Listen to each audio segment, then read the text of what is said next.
Alright everyone, settle in for tonight's exploration. We're veering off the well-trodden path of chivalric romance and stepping into something a touch more unvarnished. Prepare for a deep dive, not into the celebrated triumphs of knights in shining armor, but into the forgotten toil and the everyday misery of life for a peasant in 14th century France. That glossy version of history you've seen in movies, all fairy tale castles and noble tournaments. Well, the unvarnished truth for 95% of the population was a far cry, and frankly your modern comforts would feel like a distant, unimaginable dream. So find your coziest spot. If you appreciate a journey into the raw, unfiltered past, a like on the video would be fantastic. And do consider subscribing for more of these historical reality checks. As always, I'm curious to know where you're joining us from tonight. Drop a comment with your location and time. It's always a highlight seeing our global community. Okay, perhaps dim those lights, let a soft ambient sound fill the room, and let's embark on tonight's rather sobering journey together. You are not free. This is the first and most important fact of your existence. You are a serf. You do not own the land you work. The land owns you, and the land in turn is owned by the local lord. A man you have likely never spoken to but whose whims dictate every aspect of your life. You cannot leave the manor without his permission. You cannot marry without his permission. When you die, your children will not inherit your meager plot of land without paying a hefty tax. The Harriet, often your best ox or cow, you are bound to this small patch of earth, a piece of property as much as the plough you push or the livestock you tend. The concept of personal liberty is a fantasy as distant as the moon.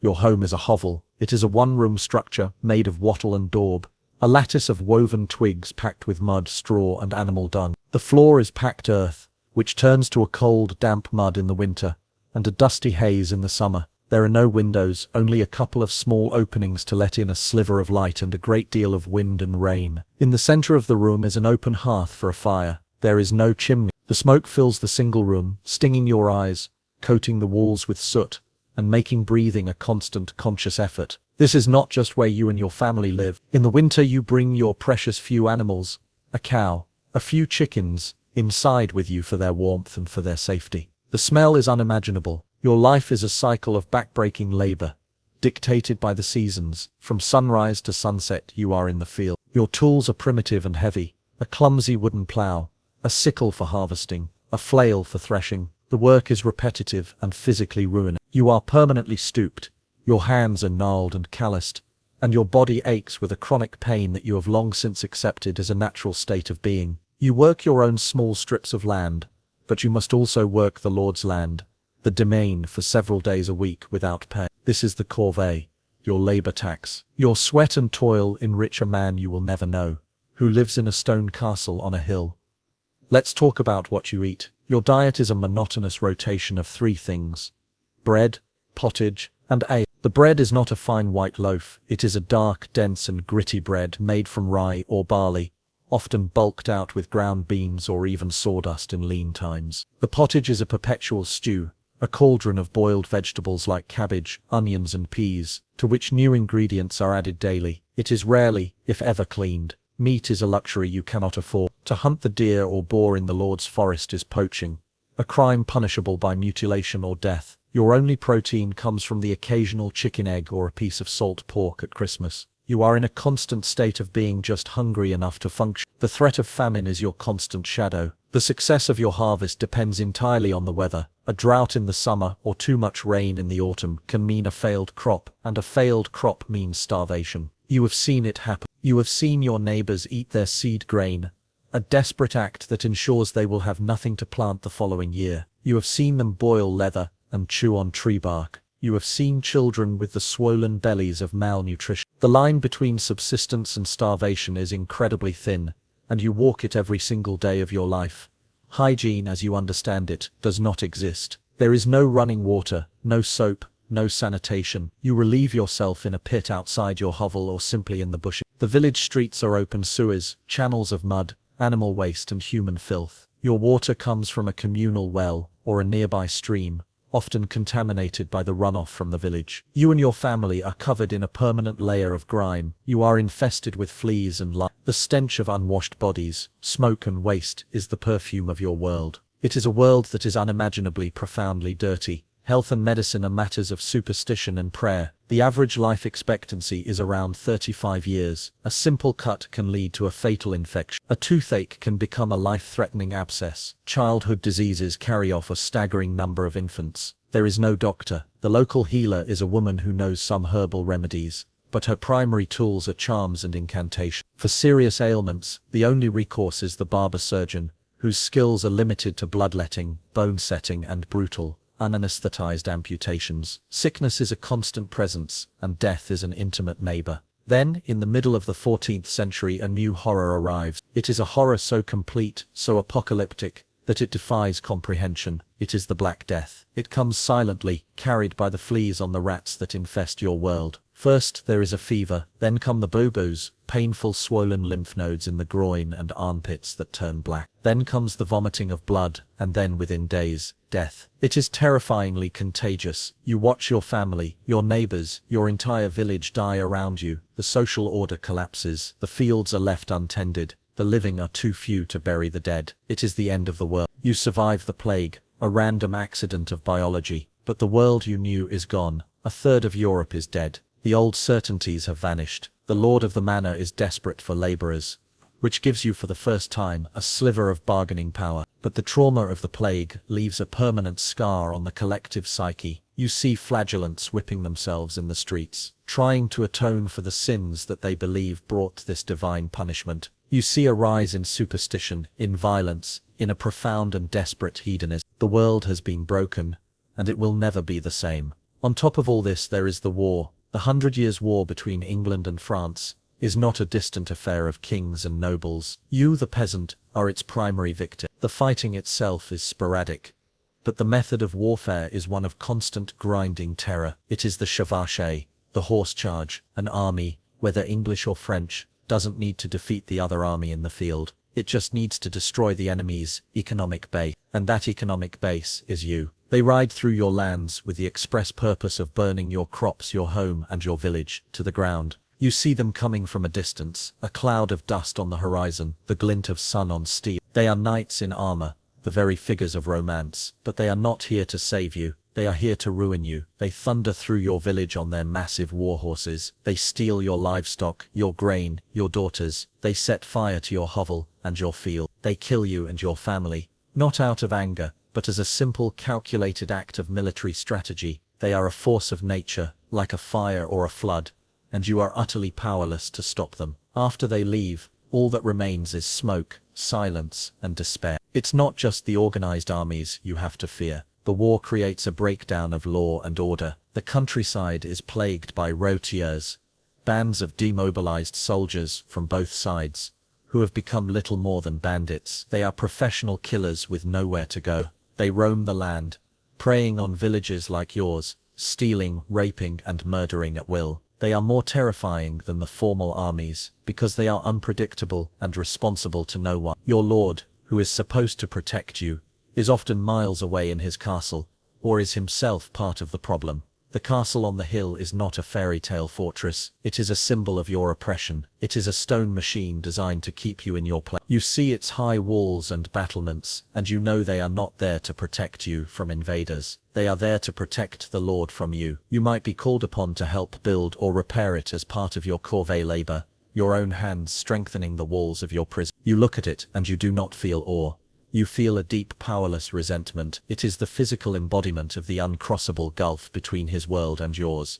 The Lord's justice is not your justice. If there is a dispute between you and another peasant, you might take it to the manorial court, presided over by the Lord's steward. The proceedings are in a form of Latin you cannot understand. The outcome is often arbitrary. If you are accused of a crime against the Lord, however, there is no pretense of justice. The punishments are brutal and public, designed to inspire terror. For poaching, you might have a hand chopped off. For theft, you might be branded with a hot iron. For rebellion, you will be hanged. The law is a weapon used to keep you docile.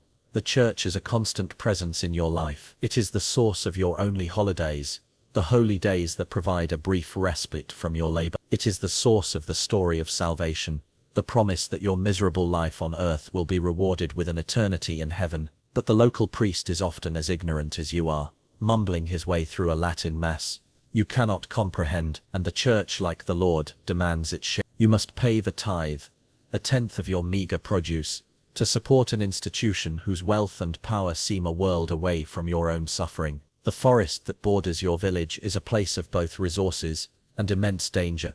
It is where you gather firewood, a right for which you often have to pay the Lord. It is where your pigs forage for acorns, but it is also a place of lawlessness. It is where the routiers hide. It is where the Lord's gamekeepers patrol, ready to inflict brutal punishment on any peasant caught hunting. And it is a place of superstition, a dark, tangled world believed to be inhabited by spirits, fairies, and demons. You enter it with a mixture of necessity and fear. Winter is a season of profound misery. The days are short and dark.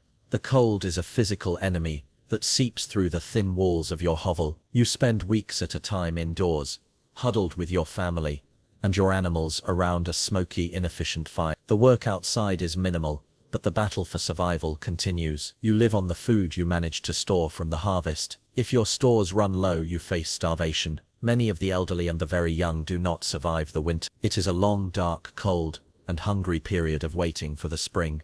The social life of the village is your entire world. You know everyone, and everyone knows you. There are no secrets. The community is bound together by shared hardship, and neighbors will help each other during planting and harvest. But it is also a place of petty jealousies, long-held grudges, and suspicion. A crop failure or a sick animal can be blamed on the witchcraft of a neighbor. The line between community and mob is perilously thin. Your reputation and your safety depend on conforming to the strict, unwritten rules of village life.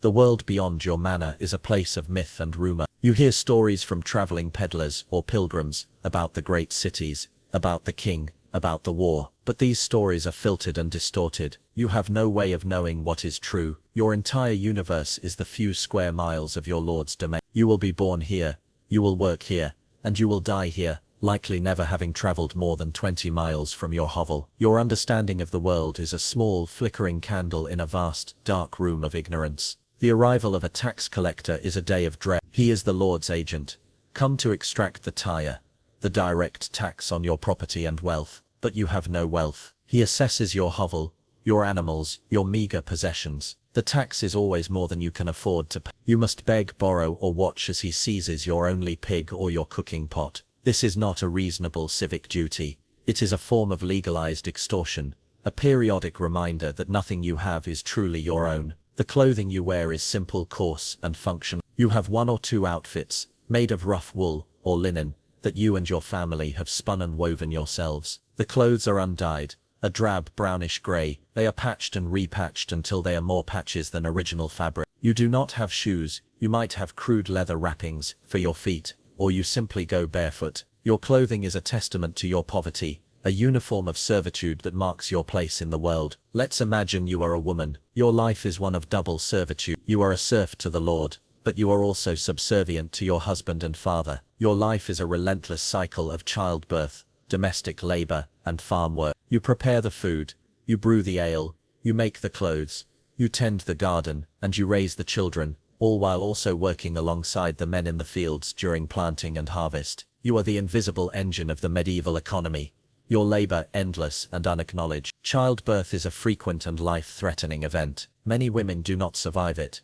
The concept of childhood is a brief, brutal affair. As soon as you are old enough to walk, you are put to work. You are tasked with scaring birds away from the crops, gathering firewood, or tending the livestock. You do not play. You do not go to school. You learn the skills you will need to survive in the same world of labor that your parents inhabit. The high infant mortality rate means that your parents have many children, but few survive to adulthood. Emotional attachment is a luxury that is tempered by the constant presence of death. The local mill, where you must grind your grain into flour, is another instrument of the Lord's control. You are forbidden from grinding your own grain with a hand mill. You must take it to the Lord's mill and pay the miller a portion of your flour as a fee. The miller is a universally despised figure, notorious for cheating the peasants by taking more than his fair share, but you have no choice. The Lord's monopoly on the mill is just another way to extract wealth from your labor.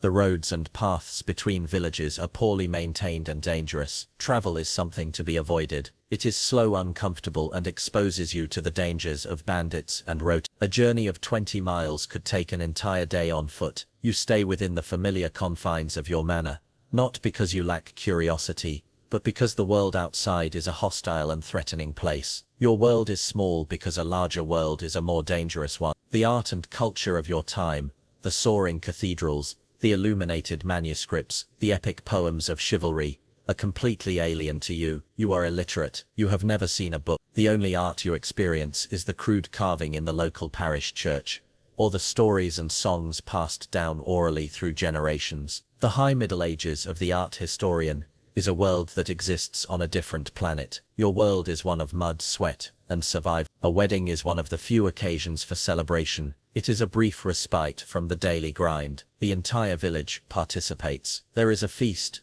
with more food and ale than usual. There is dancing and singing, but even this celebration is tinged with the realities of your life. The marriage is likely an arrangement between families, a practical alliance rather than a romantic one, and both the bride and groom know that they are simply entering into the same cycle of labor and hardship that their parents endured. The peasant revolts that occasionally broke out, like the Jacquerie in France, were not organized political movements. They were explosions of rage and desperation, born of years of oppression, war, and plague. For a brief, violent period, you might rise up with your fellow peasants, burn the local castle, and kill the lord and his family. But these revolts were always brutally suppressed. The knights, with their armor, weapons, and training, would inevitably crush your poorly armed mob. The aftermath was a wave of executions, and even harsher repression. Rebellion was a suicidal act of pure despair. The animals you live with are your most valuable possessions, but they are also a source of constant anxiety. A sick ox during plowing season can mean ruin. A wolf taking a sheep is a major financial loss. You live in close, intimate proximity to your animals. You know their smells, their sounds, their habits. They are your partners in labor and your hedge against starvation. Their health and safety are as important as that of your own children. The village ale house, if one exists,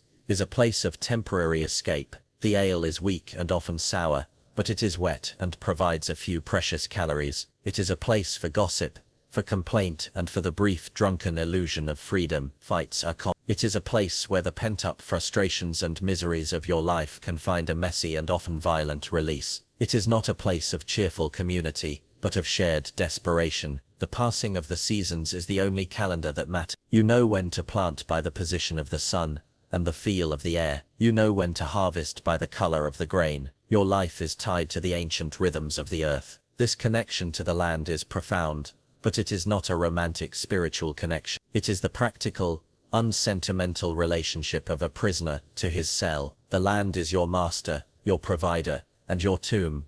The nobility, the knights and ladies you see from a distance, seem like a different species of being. They wear bright colors, they ride horses, they live in stone houses, they do not work. Their lives seem to be dedicated to hunting, feasting, and fighting. You cannot imagine their world. You look at them with a mixture of awe, fear, and a deep, burning sense of injustice. They are the beautiful, predatory hawks, and you are the field mouse, scurrying to avoid their notice. The very landscape is a testament to your powerlessness. The fields are divided into long, narrow strips. You do not have a single consolidated farm. Your family's holdings are scattered across the manor's great fields, a system designed to ensure that everyone gets a share of both the good and the bad land. This means you waste precious time and energy, moving between your scattered strips. The system is inefficient and illogical, but it has been this way for generations, and you have no power to change it. The concept of the news is the rumor carried by a passing friar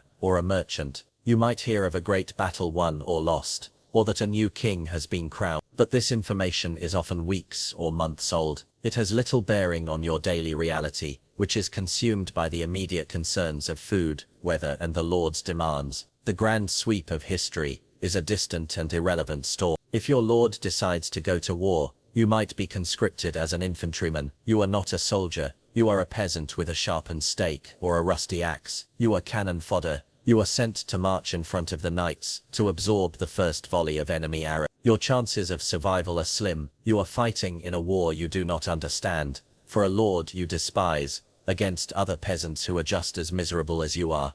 The simple joy of being clean is a fantasy. Your clothes are stiff with dirt and sweat. Your hair is matted with grease. Your skin is a canvas of sores, insect bites, and ingrained filth. The rare occasions when you might wash in a river during the summer are a shocking and memorable sensation. The feeling of cool water on your skin is a luxury as profound as any feat. The forest is also a source of folk tales and superstitions. You believe in werewolves, in mischievous sprites that curdle milk, in the souls of the unbaptized dead that haunt the crossroads. These beliefs are a way of explaining a world that is often hostile and incomprehensible. A sudden illness or a crop failure is not a random event. It is the work of a malevolent spirit or a witch. Your worldview is a rich tapestry of Christian faith and ancient pagan superstition. The church offers sanctuary, but it is a limited protection. A criminal could, in theory, claim sanctuary by grabbing the ring on the church door, but this was a right that was often ignored by a powerful lord.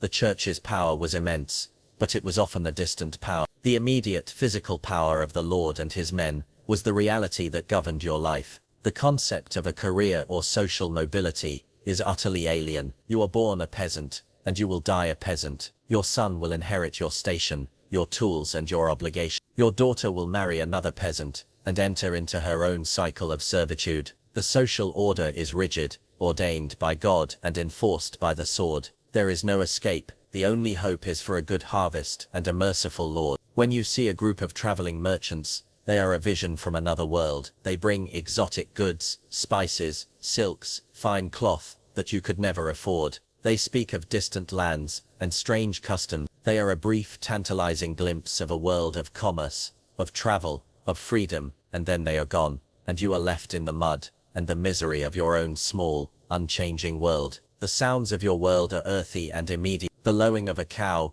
the crowing of a rooster, the squeal of a pig, the creak of a wooden cart, the clang of the blacksmith's hammer, the rhythmic thud of a flail on the threshing floor. The only music you hear is the singing in the church, or the rough, bawdy songs you sing in the fields, or the alehouse. It is a world without the constant hum of machines, but it is not a quiet world. It is a world filled with the sounds of labor and life. Let's consider the Black Death again. Imagine the smell of unburied bodies, rotting in the sun, the smell of fear, the smell of the vinegar and herbs that people carried in a desperate attempt to ward off the miasma, the bad air that they believed caused the disease. It was a sensory assault, a world that not only looked like the apocalypse, but smelled like it too. If you lived through the war, the plague, and the famines of the 14th century, you were a survivor of a truly cataclysmic period of history. You would have witnessed a level of death and destruction that is hard for the modern mind to comprehend. You would be scarred not just physically but psychologically. You would have seen the complete breakdown of the world you knew. The fact that anyone survived at all is a testament to the incredible desperate resilience of the human spirit. And so your life as a medieval peasant is not a romantic tale. It is a story of a relentless struggle for survival against overwhelming forces, an oppressive social system, a hostile natural world, and the man-made horrors of war and disease. It is a life of profound hardship, punctuated by brief moments of simple, desperate joy. As you drift off to sleep tonight, in your warm, clean and safe home, perhaps you can spare a thought for the countless, anonymous souls who toiled in the mud, whose lives were the forgotten foundation upon which the cathedrals and castles of a fabled age were built. In the first decade of the 20th century, the Russian Empire was a colossus standing on feet of clay. It was a nation of immense scale and profound contradictions, ruled by an autocrat, Tsar Nicholas II, whose power was considered absolute and ordained by God. The Romanov dynasty had ruled for 300 years, presiding over a world of glittering opulence, of fabulous balls in the winter palaces of St. Petersburg and summers in magnificent country estates. But this gilded world was a thin veneer over a vast, impoverished and deeply troubled nation. In the countryside, millions of peasants lived in near-medieval conditions, while in the burgeoning industrial cities, a new working class, radicalized by revolutionary ideas, seethed with discontent. At the heart of this gilded cage sat the imperial family. Tsar Nicholas was a gentle, devoted family man, but a hesitant and indecisive ruler, ill-equipped for the immense challenges of his time. His wife, the Empress Alexandra, was a German-born princess, a granddaughter of Britain's Queen Victoria. She was deeply in love with her husband, but she was also intensely religious, mystical, and strong-willed, often encouraging her husband's most autocratic tendencies.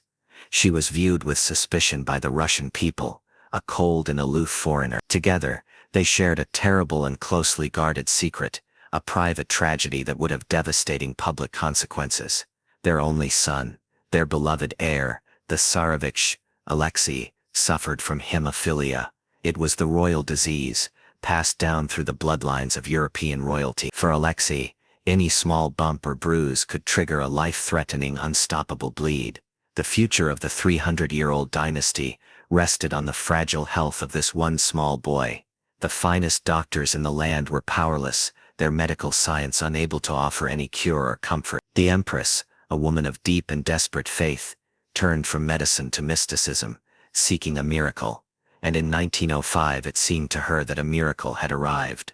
He came from the vast frozen expanse of Siberia, a wandering peasant pilgrim, a statits or holy man. His name was Grigory Yefimovich, but the world would come to know him as Rasputin. He was a man of the earth, semi-literate, often unwashed, with long, matted hair and a wild beard.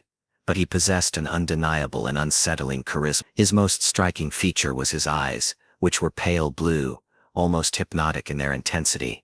People who met him said that when he looked at you it felt as if he was peering directly into your soul. He was a figure of immense contradictions.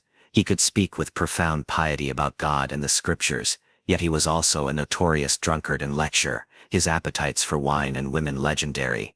He made his way to St. Petersburg, and through a series of introductions among the city's aristocracy, who were then in the grip of a fashionable fascination with spirituality and the occult, he eventually gained an introduction at court.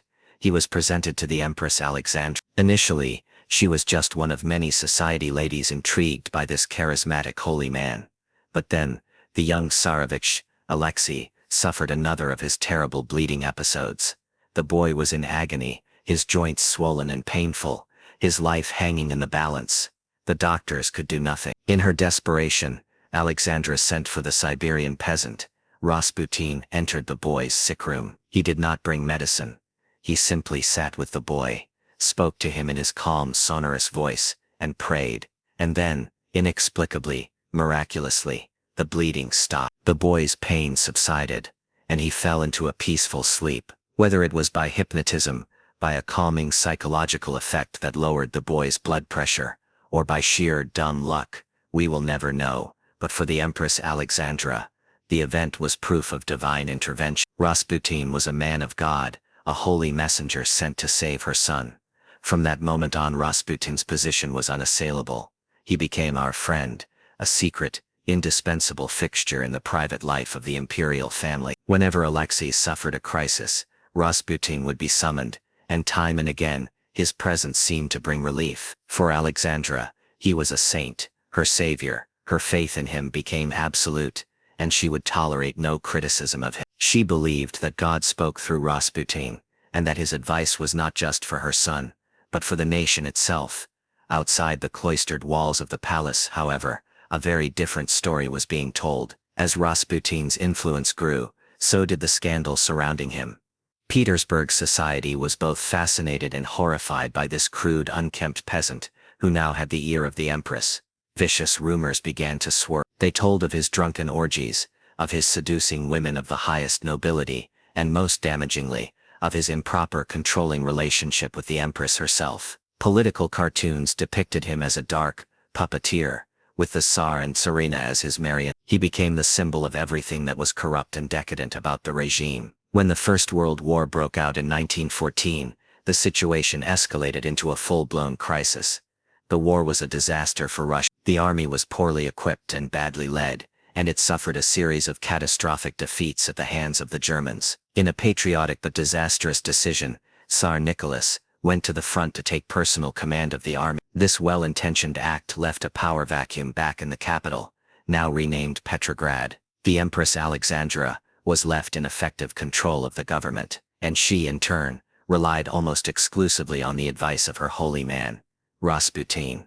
The government descended into chaos. Competent ministers were dismissed and replaced by incompetent cronies and sycophants, recommended by Rasputin. His influence was everywhere. It was said that no one could get a high appointment in the church or the state without first gaining the favor of the Siberian peasant. The already deep public distrust of the German-born empress now fused with the hatred for Rasputin. The belief spread that Russia was being run by a German spy and a mad monk, who were deliberately leading the country to ruin. The name Rasputin became a curse word, whispered in the breadlines of Petrograd and the trenches of the front. The monarchy was hemorrhaging its last vestiges of authority and respect. By the winter of 1916, even the most conservative members of the aristocracy, men who were staunch supporters of the autocracy, came to a desperate conclusion. The Tsar was too weak, the Tsarina too deluded. To save the monarchy from itself, and from the looming threat of revolution, Rasputin had to be eliminated.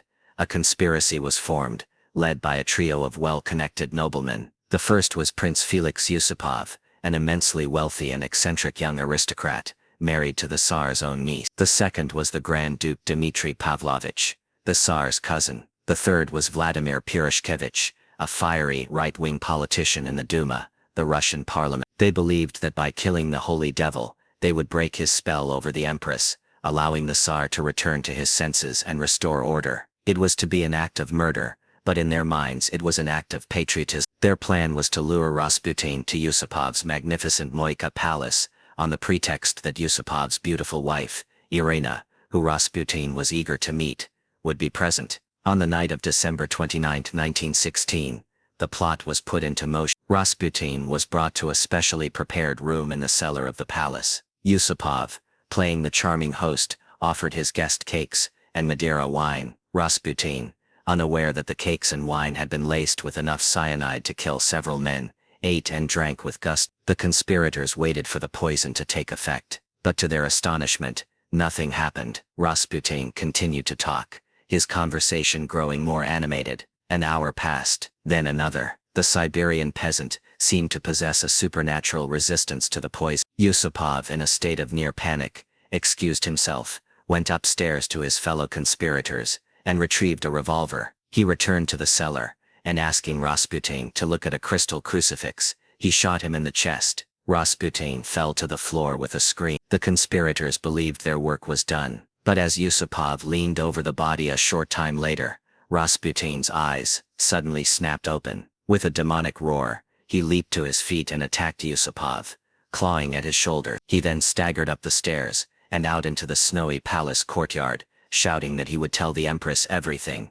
Purishkevich, the politician, ran after him and fired 4 more shots. One struck Rasputin in the shoulder, another in the head. He finally collapsed into a snowbank, silent. To make sure he was dead, the conspirators brutally beat the body with a club, then wrapped it in a curtain, drove it to a bridge over the frozen Neva River, and pushed it through a hole in the ice. The legend of Rasputin's almost superhuman death only added to his myth, but the conspirators' belief that his death would save Russia was a profound miscalculation. The murder did not solve the crisis, it only deepened it. The assassination of the Empress's spiritual guide by members of the extended royal family revealed the utter decay and rot at the heart of the regime. The Empress was devastated, withdrawing even further from public life. The government was left rudderless. The removal of the symptom had done nothing to cure the disease. The fundamental problems, the disastrous war, the critical food shortages in the cities, the collapse of transportation,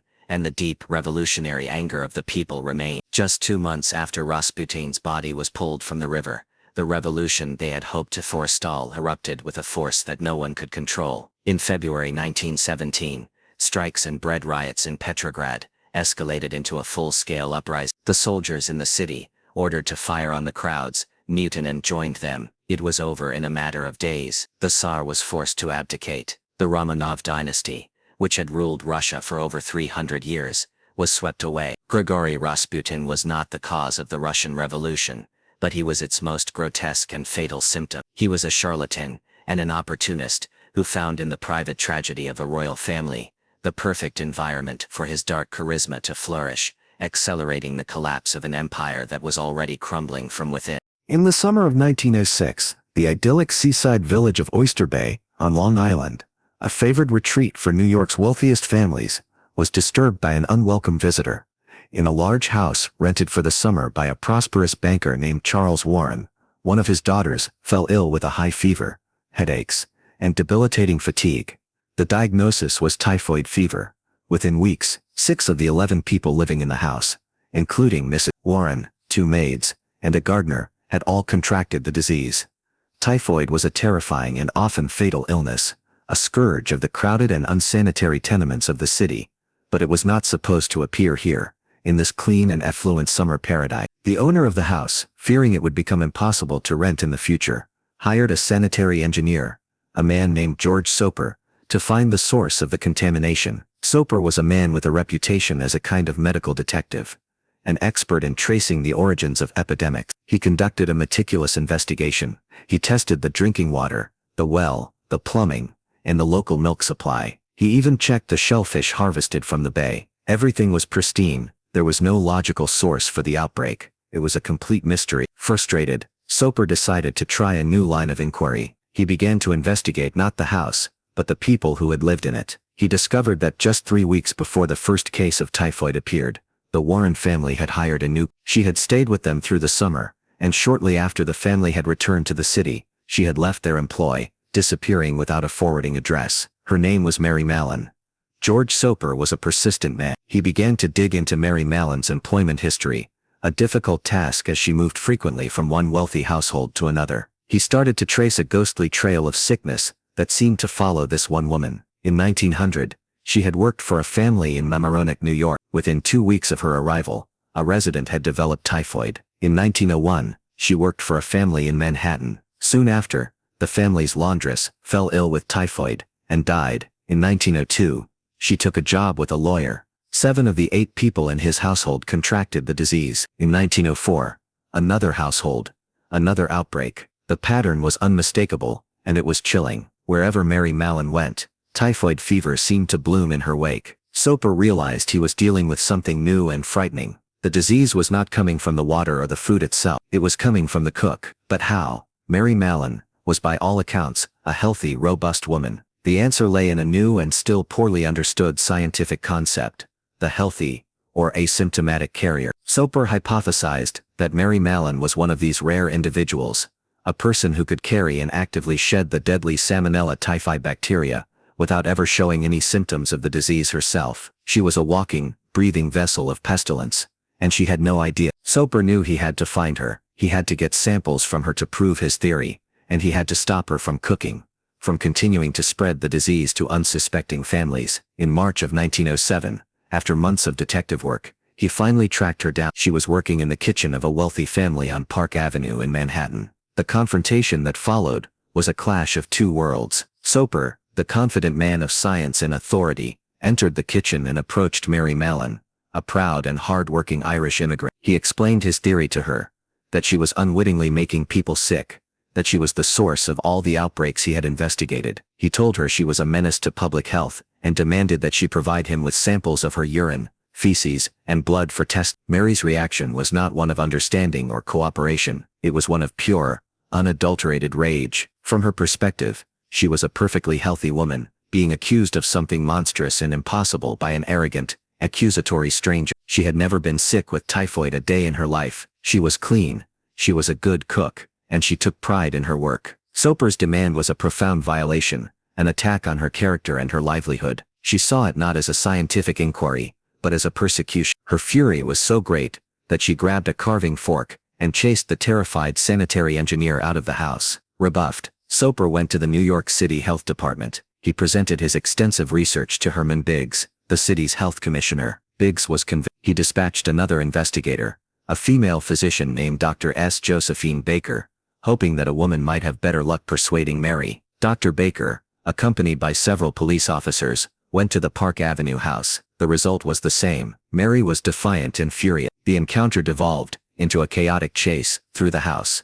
with Mary finally being cornered in a closet. She was taken by force, cursing and fighting every step of the way, and transported in an ambulance to a hospital. She was, as Dr. Baker later wrote, like a wildcat in a cage. At the hospital, the tests confirmed Soper's theory. Mary Mallon's stool samples were teeming with live typhoid bacilli. The source was likely her gallbladder, which had become a permanent reservoir for the bacteria. She was officially identified as the first asymptomatic typhoid carrier in the United States. The health department was now faced with a momentous and unprecedented dilemma. What was to be done with her? She had committed no crime, yet she was a clear and present danger to the public. They made a decision that would change Mary's life forever, and spark a debate that continues to this day. They invoked their public health powers and ordered her to be forcibly quarantined. Mary Mallon was transported by boat to North Brother Island, a remote island in the East River that housed a hospital for contagious diseases. She was installed in a small isolated cottage. She was now a prisoner,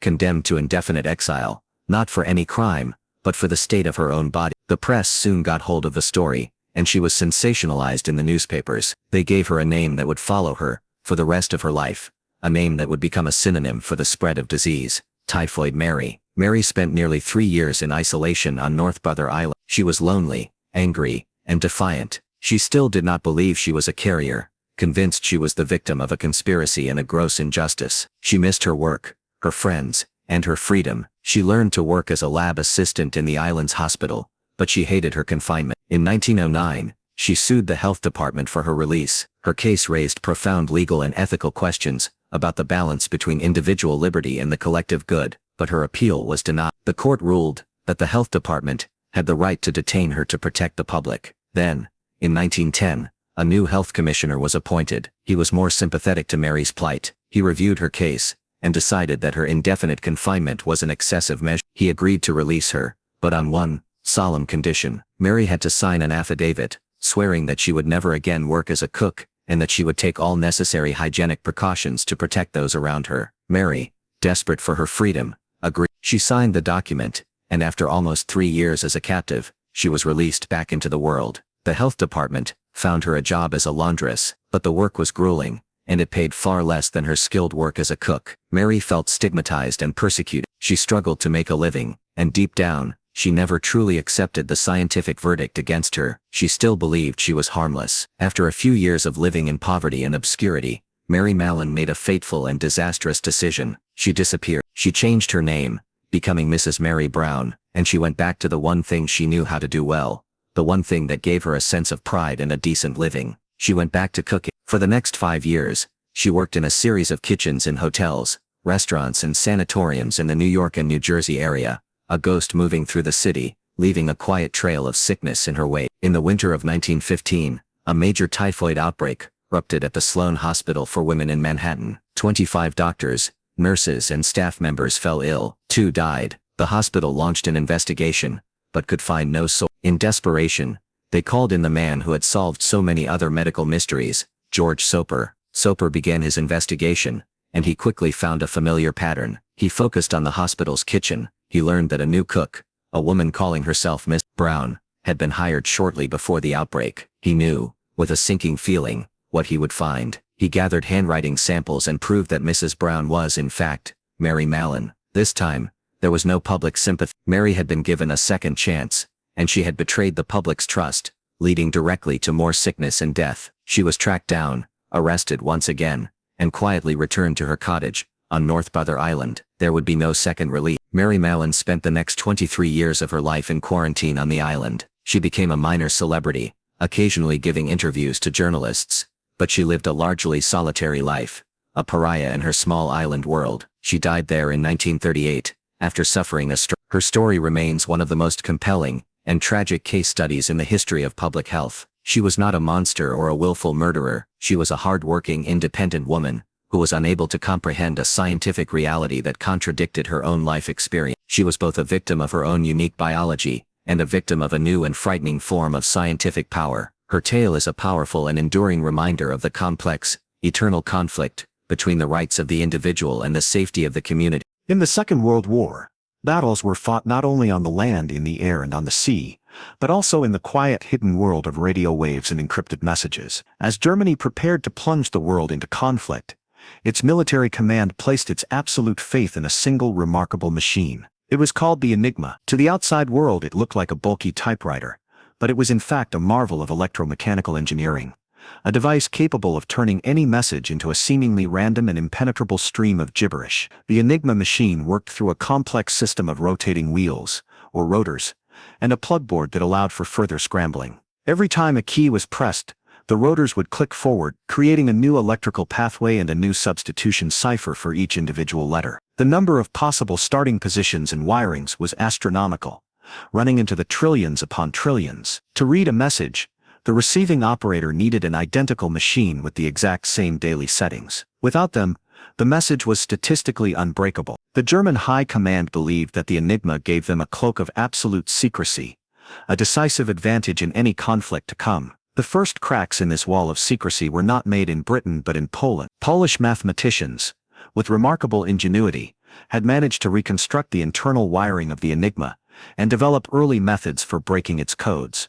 But as the German invasion of their country became imminent in 1939, they made a crucial decision. They shared everything they knew with their British and French allies, handing over their research and replica machines. It was a gift of incalculable value. The intellectual baton had been passed. The center of the British code-breaking effort was a place of deep and profound secrecy, a Victorian country estate north of London, known as Bletchley Park. From the outside it looked like a quiet, unremarkable mansion surrounded by a collection of drab, hastily constructed wooden huts. But inside these huts an intellectual army was being assembled, one of the most eccentric and brilliant collections of minds ever brought together in one place. There were university dons, chess grandmasters, linguists, classicists, and even crossword puzzle champions. And among them was a man who would become the driving force in the tormented soul of the entire enterprise. His name was Alan Turing. Turing was a genius of a singular kind. He was a Cambridge mathematician, a man whose mind operated on a plane of pure abstract logic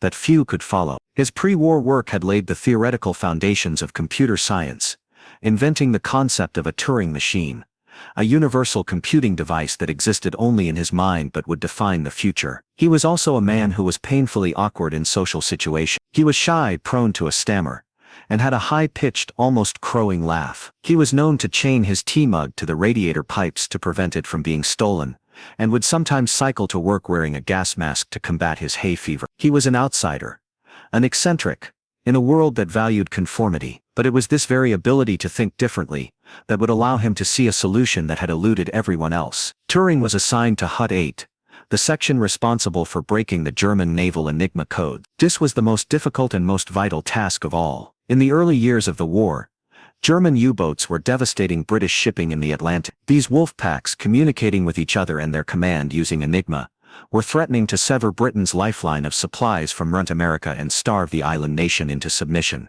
Breaking the naval Enigma was not an academic exercise. It was a matter of national survival. The challenge was immense. The Enigma settings were changed every day at midnight. This meant that any solution found by the codebreakers was only useful for a 24-hour period. The team at Bletchley Park would begin each day with a fresh slate, facing another astronomical set of possibilities. The frustration was immense. They were fighting a daily battle against time itself. Turing's great insight was to focus not on the machine's randomness, but on the non-randomness of the humans who operated it. He realized that even in a secret message, people are creatures of habit. Messages often contain predictable phrases, such as weather reports, standard greetings, or even just the words "nothing to report." Turing called these predictable pieces of text crib. If you could guess a likely phrase that might be in an encrypted message, you had a tiny piece of the puzzle, a known piece of plaintext to match against the CPK. The problem was that even with a good crib, the number of possible machine settings to test was still far too vast for human codebreakers to work through in time. This led to Turing's revolutionary idea. They should not try to break the code with human minds alone. They needed to build a machine to fight a machine. He envisioned an electromechanical device that could automate the logical process of testing for crib. It would take a suspected crib, and then rapidly cycle through thousands upon thousands of possible Enigma settings, looking for a logical contradiction. When it found a setting that did not result in a contradiction, it would stop, presenting the codebreakers with a small number of plausible settings that could then be tested by hand. Turing's idea was brilliant, but it was purely theoretical. To turn it into a physical reality, he collaborated with a brilliant engineer named Harold Keane. Together, they designed and built the machine that would be the key to unlocking Enigma. It was a massive, clattering device, about the size of 3 large wardrobes, made of a complex web of wires, relays, and dozens of color-coded spinning drums that simulated the rotors of the Enigma machines. They called it the bomb. The first bomb was installed at Bletchley Park in early 1940. It was a noisy, temperamental beast, but it worked. As more bombs were built, the codebreakers began to achieve the impossible. They began to read German naval Enigma traffic, sometimes within hours of it being transmitted. The intelligence gleaned from these decryptions was given the highest possible security classification, Ultra. Ultra intelligence gave the Allied commanders an almost magical window into the plans and movements of the German war machine. Its effect on the Battle of the Atlantic was decisive. The Admiralty could now reroute convoys around the known positions of the U-boat wolf packs. Even more devastatingly, they could use the intelligence to direct their own hunter-killer groups to the U-boat's locations. The U-boat commanders were baffled. It seemed the British had an uncanny ability to be in the right place at the right time, or to avoid them completely. They attributed it to bad luck or superior Allied radar, never once suspecting that their unbreakable Enigma code had been compromised. The secrecy surrounding the Ultra program was absolute. The intelligence had to be used with extreme care. If an action was taken that could only have come from a decrypted message, the Germans might realize their codes were broken and change the entire system, plunging Bletchley Park back into darkness. This meant that sometimes tragic sacrifices had to be made. A convoy might have to be allowed to sail into a known ambush, its loss a necessary price to pay to protect the greater secret of the source. Turing's work was the intellectual engine at the heart of this vast, secret operation. He was a restless mind, constantly seeking new challenges. He traveled to the United States to share his knowledge with American codebreakers. He worked on developing a secure voice scrambling system for telephone conversations between Churchill and Roosevelt, and he continued to dream of the machines of the future. After the war, he designed one of the world's first stored program computers, the automatic computing engine. In 1950, he published a seminal paper, Computing Machinery and Intelligence, in which he explored the question of artificial intelligence and proposed what is now famously known as the Turing test, as a criterion for determining if a machine could be said to possess intelligence. He had helped to win the war and was now helping to invent the future. He was a national hero, although the nature of his heroism was a secret known only to a handful of people. But the society he had saved was one that had no place for him. In 1952, at the height of the Cold War and a paranoid fear of Soviet infiltration, Alan Turing's private life came to the attention of the authorities. He was a homosexual, at a time when homosexual acts were a criminal offense in Britain. Following a burglary at his home, Turing reported the crime to the police, and in the course of the investigation, he acknowledged his relationship with another man. He was arrested and charged with gross indecency, the same crime that had destroyed Oscar Wilde a half-century earlier. He was faced with a terrible choice: a prison sentence or a course of chemical castration, a series of estrogen hormone injections designed to reduce his libido. He chose the latter. His security clearance was revoked. The man who held some of his country's deepest secrets was now deemed a security risk. He was barred from continuing his work with government intelligence. He was a hero, who had been branded a criminal and a degenerate by the very country he had done so much to protect. The humiliation and the physical effects of the hormone treatment took a heavy toll. On June 7, 1954, Alan Turing was found dead in his home by his housekeeper. He was 41 years old. Beside his bed was a half-eaten apple. The coroner's verdict was suicide by cyanide poisoning. The image of the apple led many to believe that he had deliberately staged his death in an allusion to his favorite fairy tale,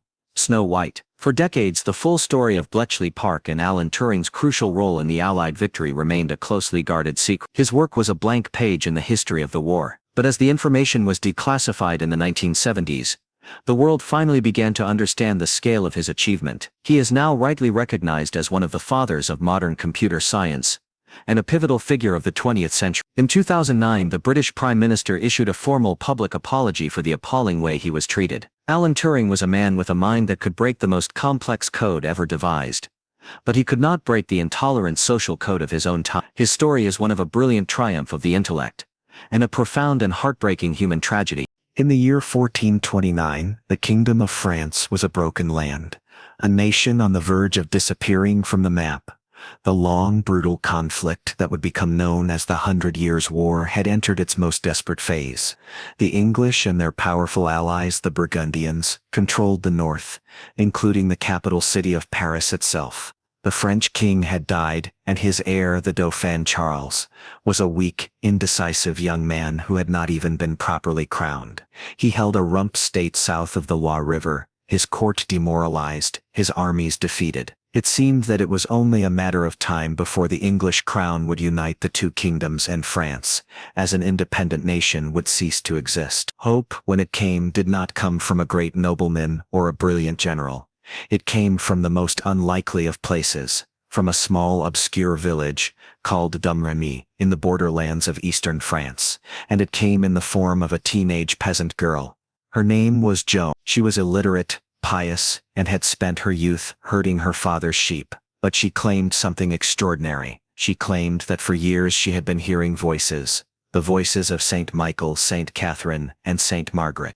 And these heavenly voices, she said, had given her a divine mission from God. She was to drive the English out of France, and she was to lead the Dauphin to the city of Rheims, the traditional site of French coronations, to be crowned King Charles VII. It was a claim so audacious it bordered on madness, but Joan possessed an unshakable, almost unnerving, sense of certainty. In early 1429, she persuaded a local commander to grant her an escort, and she traveled for 11 days across enemy-held territory to the Dauphin's court at Chinon. The court was a place of intrigue and skepticism. To test her, they disguised the Dauphin among his courtiers, but Joan, who had never seen him before, walked directly to him and bowed, addressing him as the true heir of France. She spoke to him of her mission, and in a private conversation, she told him something that seemed to convince him of her divine purpose. Given a suit of white armor and a banner bearing the names of Jesus and Mary, this young peasant girl was sent to the besieged city of Orléans, the strategic key to the Loire Valley. The French army there was demoralized, its commanders weary, and then she arrived. Joan was not a trained military commander. She did not direct troop movements or devise complex strategies. Her power was of a different kind. She was a charismatic inspiration, a living symbol of divine faith. She rode among the soldiers, her banner held high, her faith so absolute that it shamed their cynicism and ignited their courage. In just 9 days the siege was broken. The French, inspired by the Maid, as they called her, launched a series of ferocious and successful assaults on the English forts that surrounded the city. The English, unnerved by this girl who they began to believe was a witch, saw their own morale collapse. The miraculous relief of Orléans was a stunning, decisive turning point in the war. It was a victory of spirit as much as of arms. From Orléans, Joan led a whirlwind campaign up the Loire Valley, winning a series of improbable victories. With the path now clear, she urged the Dauphin to begin the march to Rheims. It was a dangerous journey, deep into the heart of enemy territory. But Joan's presence seemed to work a kind of magic. City after city opened its gates to them without a fight. In July of 1429, Charles VII was crowned king in the great cathedral at Rheims, with Joan standing beside him, her banner in her hand. She had fulfilled the most important part of her mission. After the coronation, however, the political winds began to shift. King Charles, his legitimacy now secure, was more inclined towards diplomacy and negotiation than to continued warfare. The French court was filled with nobles who were jealous of Joan's influence. Her divine guidance was now seen as a political inconvenience. She continued to fight, leading a failed assault on Paris, but her momentum was gone, and the full support of the court was no longer with her. In May of 1430, during a skirmish outside the besieged town of Compiègne, her fate was sealed. As her small force retreated back into the town, the gate was raised too soon, leaving her and a few of her soldiers trapped outside. She was pulled from her horse by a Burgundian archer. She was a prisoner. The King of France, the man she had placed on the throne, made no attempt to ransom or rescue her. She had served her purpose. She was sold by the Burgundians to their English allies, whose goal was not merely to imprison her, but to utterly destroy her. For the English, Joan was more than just a military threat. She was a symbol whose power had to be nullified. They needed to prove that her victories were not the work of God, but of the devil. They needed to discredit her as a heretic and a witch, and in doing so, delegitimize the coronation of the king she had crowned. They could not execute her themselves for political reasons, so they handed her over to a pro-English ecclesiastical court in the city of Rheims. The trial was to be presided over by Pierre Cauchon, the Bishop of Beauvais, a cunning and ambitious churchman who was a staunch ally of the English. For months Joan languished in a secular prison, guarded by English soldiers, a violation of church law which dictated she should have been held in a church prison, with female guards. In February 1431 her trial began. It was a show trial from the start, its verdict a foregone conclusion. Arrayed against this one uneducated, 19-year-old girl was a panel of dozens of learned university theologians, canons and lawyers. Their purpose was not to seek justice, but to construct a legal and theological case for her condemnation. They were there to entrap her. The transcripts of her trial, meticulously recorded, reveal an extraordinary intellectual and spiritual struggle. For weeks, she was subjected to grueling public and private interrogation. The learned doctors of theology tried to catch her in theological traps, to trick her into saying something heretical. But Joan, with her peasant common sense and her unwavering faith, proved to be a remarkable and often brilliant witness. They questioned her relentlessly about her voice. Were they from God or the devil? How did she know? They pressed her on her refusal to submit to the authority of the church on earth. The church militant. Joan's position was simple and dangerous. She claimed her voices came directly from God, and that she would answer to God alone. This was a direct challenge to the entire hierarchy of the church. They asked her if she knew that she was in God's grace. It was a classic theological trap. To answer yes would be an act of profound presumption, a sin in itself. To answer no would be an admission that she was in a state of sin. Joan's famous reply was a masterstroke of untutored wisdom. She said, "If I am not, may God put me there, and if I am, may God so keep me." Her interrogators were left speechless. They obsessed over the fact that she wore men's clothing. This was a key part of their case, as dressing as the opposite sex was a violation of biblical law, and could be construed as an abomination. For Joan it was a practical matter. It protected her from assault by her male guards, and was the proper attire for a soldier. But for her judges, it was a symbol of her rebellion against the natural order, a sign of her heresy. After months of this relentless psychological pressure, her spirit began to wear down. In May she was taken to the cemetery of the Abbey of Saint-Ouen. A scaffold had been erected. The executioner was present. Bishop Cauchon began to read her sentence of condemnation. He told her she would be burned immediately unless she recanted. Under the immense pressure, facing the terrifying reality of the stake and the flames, Joan finally broke. She agreed to abjure. A short document of confession was read to her, and she signed it with a simple cross. She had submitted to the church. Her death sentence was commuted to life imprisonment on bread and water. She was taken back to prison and forced to put on a dress. A few days later the judges and officials returned to her cell. They found her once again in men's clothing. She was weeping. What had happened is a matter of historical debate. She may have been coerced or tricked by her guard, but she told the judges that her voices had come to her again, and had condemned her for her great betrayal in saving her life. She had damned her soul to save her body. She now retracted her confession. She said her voices were from God, and she would not deny them again. This was what Cauchon and the English had been waiting for. She was now a relapsed heretic. Under the laws of the Inquisition, there was no appeal and no mercy for such a crime. Her fate was sealed. On the morning of May 30th, 1431, Joan was led to the old market square in Rome. A high pillar of plaster had been built, so that she would be visible to the entire crowd, and so the executioner would have difficulty reaching her to end her suffering quickly. She was tied to the stake. She asked a priest to hold a crucifix before her eyes so she could gaze upon it as she died. She forgave her accusers and asked the crowd to pray for her. The executioner lit the pyre. As the flames rose around her, she cried out. The crowd heard her shout the name of Jesus, again and again, her voice clear and strong until the smoke and the fire finally consumed her. An English soldier looking on was said to have muttered in terror, "We are lost, for we have burned a saint." She was 19 years old. Her ashes were gathered and thrown into the river Seine, to ensure that no relics would remain to inspire her followers. The English believed they had extinguished her memory and her cause, but they had done the opposite. In death, Joan of Arc became a far more powerful symbol than she had ever been in life. She was a martyr for France. Her story inspired a renewed sense of national identity and purpose that would ultimately lead to a French victory in the Long War. 25 years later a new trial was held, instigated by the King of France she had crowned. It investigated the original proceedings and posthumously annulled her conviction, declaring her a martyr who had been wrongly executed by a partisan court. Nearly 500 years after her death, the same Catholic Church that had condemned her officially recognized her as a saint. Joan of Arc remains one of the most compelling and enigmatic figures in history, a testament to the mysterious power of faith, and an enduring symbol of how the conviction of a single unafraid voice can change the destiny of a nation.